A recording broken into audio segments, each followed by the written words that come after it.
This morning I touched down in Milan, Italy, because Lelit has flown us out to spend 48 hours in Brescia. This is what the itinerary looks like for the next 2 days, and we're starting with a cooking class, making tiramisu and savoury cannoli. Yeah. You have to do masters, huh? You have to do masters. Yeah, exactly. I'm so nervous about the all black right now, but it's got to be done. They were proud of me. After whisking the tiramisu cream, it was time for my first interaction with the Lelit Bianca. I was pulling a shot of espresso and one of the owners was there telling me all about it, but this was just a teaser for what was to come. The brewing basically allow the water to pass and the pump volatility. And it should be flow control. If you want to use it, yes, but for this recipe it's not necessary. I can smell. We want it traditional. This one is. So we were working in teams of 4, but they let me pipe every single tiramisu that was being done because I was way too into it. And when I say way too into it, I really mean way too into it. I've got some on my moustache. Oh, it's all falling apart. I'm actually really impressed that you say. You smooth it a little bit with a spoon. Smooth it, yeah. Yeah. Okay. When you finish one batch, you cover with the cacao everything, but not that much. Okay. So our tiramisus were finished and they were put in the fridge to have for dessert later. Now we were making our appetizers, and for this we were doing savoury cannoli. I've only ever had these as a dessert, so it was really interesting. We had a cream cheese base which I added lemon zest, salt and pepper to, before rolling out some dough and deep frying. Yeah, that's quite a cool thing, isn't it? Oh, we made a fried taco.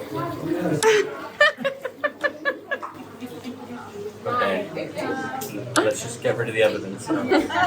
So the first attempt didn't exactly go to plan, but the second attempt was much better and I piped my first cannoli. This, like I said, was appetizer to a 3-course meal that they had ready for us in the room next door. This venue and experience was nothing short of amazing. Super luxurious and an amazing way to start this trip off, but what I was really looking forward to was the factory tour. Welcome to the Lelit factory.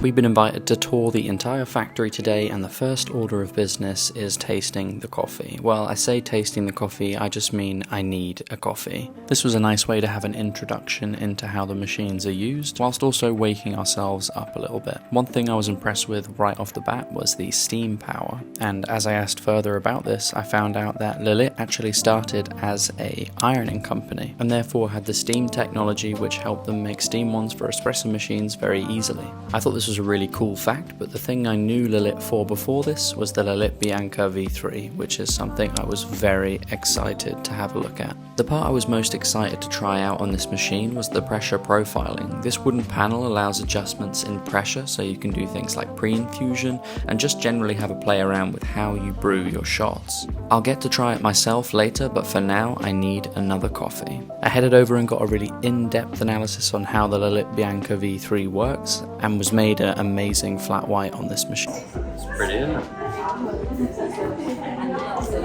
That's so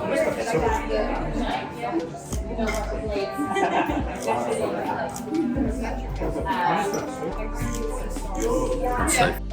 We were then given a lesson on the different types of coffee and what flavour notes you can pick up from coffee. I found this super interesting because Italian coffee in general is much darker than the coffee that we have in England, for example. Traditional Italian coffee is a really dark roast and it has really dark flavour notes. You've got more chocolatey nuttiness coming through. So to hear this from their perspective was super interesting. The tasting course that we did, we had a selection of different smells and different things to try alongside and detect what flavours we were picking up. In general, this was a really fun experiment, but I wanted to get my hands on the machine, so that's exactly what I did next.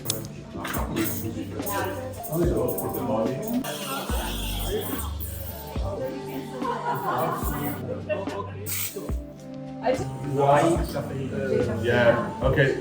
The caffeine process. So alright, first attempt, I'll get better. Yes. We will take this one. Yeah. This is better. Yeah. The milk is so bad. I don't know why. I absolutely messed this one up.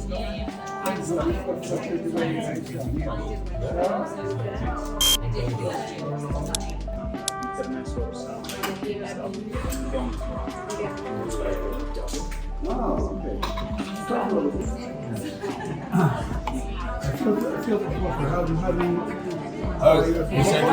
there is a tank, but you can also plug the filter. Oh yeah. You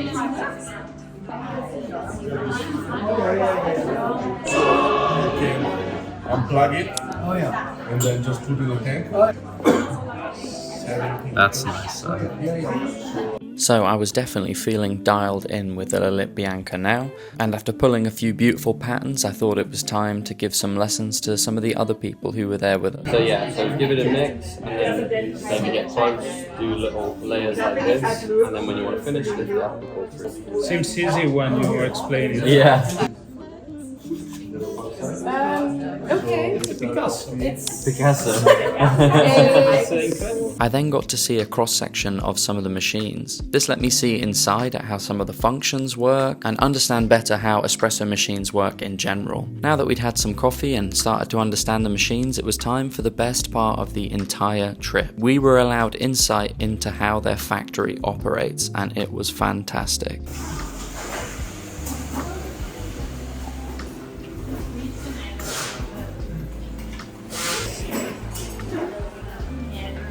I'm Marta, the assembly line manager, and I'm sorry for my English.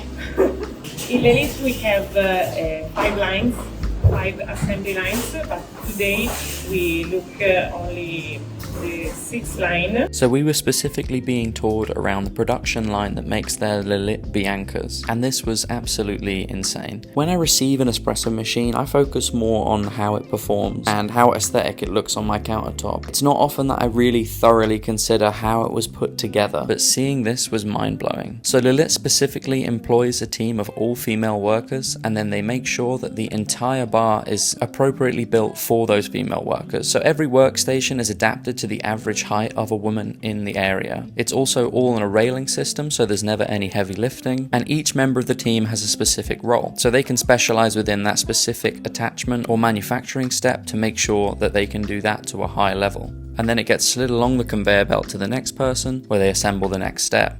All these factors combine to ensure that the end product is high quality, bespoke, and beautiful. At least that's what I think anyway. This factory tour was something I had never experienced before, and it gave me a really deep appreciation for how these machines are put together, which, as you can imagine, made me even more excited to get back into the showroom and capture some footage on them of my own. I was absolutely amazed by these machines.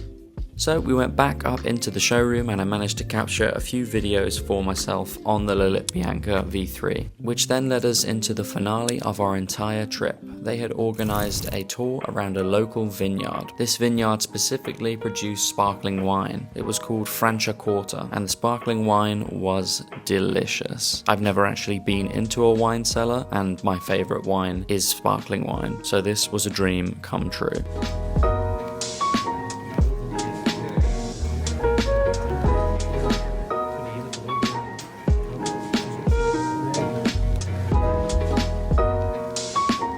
We ended up having this huge meal in a 1,000-year-old building connected to the property before I ended the night with a final espresso on the Lelit Bianca V3. But hopefully I'll be getting my hands on one of these soon, and you'll see more videos to come on this channel. I want to say a big thank you to Lelit for flying me out here and organising this incredible experience. But most importantly, I want to say a big thank you to every single one of you who watched this video. I hope that you have an amazing day.